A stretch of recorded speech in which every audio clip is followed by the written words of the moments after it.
안녕하세요. 저는 실제 외도를 경험했던 외도 가해자입니다. 불륜이 발각되고 3년이란 시간이 지났는데요. 오늘은 불륜의 끝이 결국 불행한 이유에 대해서 말씀드리고자 합니다.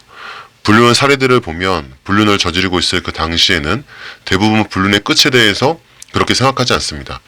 지금 만나는 이 순간이 정말 좋고 행복한 감정에 도취되어 있기 때문에 마치 마취주사를 맞아서 고통에 무감각해지듯 은밀한 이 만남에 대해 그 결과에 대해서 생각할 겨를이 없습니다.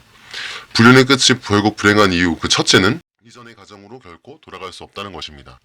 대개 유책 배우자들의 착각은 불륜을 저질렀어도 배우자가 용서한다면 이전처럼 돌아갈 수 있다고 착각을 합니다. 그러나 결코 그렇지 않습니다. 제가 외도 이후 3년이 지난 지금 아내에게 물어보면 외도 사건 이후 불륜 이전의 모든 추억은 산산조각 났다는 표현을 사용하더라고요. 불륜 이전의 추억이 얼마나 좋고 행복했든 설령 행복했다면 그 행복한 만큼 비례해서 동일한 그 배신감이 곱절로 다가오기 때문에 이전에 쌓았던 모든 행복했던 순간과 추억 그리고 신뢰감들이 모조리 무너져 버리게 된다고 하더라고요. 따라서 불륜을 저지르고 난 이후 이전 것에서부터 다시 가정의 신뢰를 쌓아가는 것이 아니라 처음부터 다시 시작해야 되기 때문에 D 플러스 1일이 됩니다. 마치 도미노와 똑같죠. 하나 무너지면 연쇄적으로 모든 것이 다 쓰러지듯 불륜도 마찬가지입니다. 이전에 내가 뭘 했던 다시 원점이고 오히려 배우자에게 주었던 외도에 대한 상처는 평생 지워지지 않는다는 점에서 다시 가정의 신뢰를 쌓아가야 한다는 것이 훨씬 더 어렵다고 보시면 됩니다. 두 번째 불행은 바로 상간자가 계속 생각난다는 것입니다. 외도가 발각되고 난 후 시간차가 있지만 평소 가정에 큰 문제가 없었다면 대부분의 유책 배우자들은 가정으로 돌아오게 됩니다. 그러면서 서서히 상간자와 멀어지게 되고 결국 상간소와 같은 법적인 관계에 얽히게 되면서 강제적으로 완벽하게 끊어지게 되는데요. 하지만 아무리 불륜이었어도 서로 간에 만나왔던 시간과 여러 추억들이 있었기 때문에 감정이 쉽게 정리되지는 않습니다. 실제 불륜 상담을 하다 보면 상간자가 쉽게 잊혀지지 않아 힘들어하시는 분들을 보게 되는데요. 이게 짧게는 6개월, 길게는 2년 이상 가시는 분들도 있습니다.